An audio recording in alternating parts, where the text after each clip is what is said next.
Ibinahagi ni Senate President Pro Tempore at Blue Ribbon Committee Chairperson Senator Ping Lacson na paiimbitahan na nga rin nila sa susunod na flood control hearing sina dating House Speaker Martin Romualdez at resigned Congressman Saldico. Ito ay matapos nga silang idawit ng testigong si Orly Gutesa sa SORNA affidavit nito. Ayon kasi kay Gutesa, kabilang daw siya sa mga nagbubuhat at di umani nagde-deliver ng pera sa bahay ng dalawa.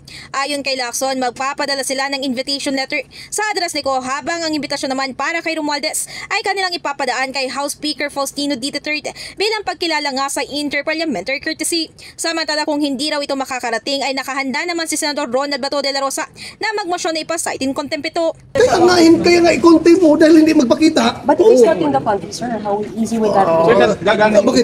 Bakit ba kung wala ka sa country, hindi ka pwede umuwi? Kung gusto mo talaga harapin yung Blue Ribbon Committee? Sa kabilang banda, bagamat bumaba na sa pwesto si Ko, ay giniit naman ni De La Rosa na hindi pa rin ito sapat. It's not enough. Stepping down is not enough. What will be enough? What will be What enough? will be enough is total investigation.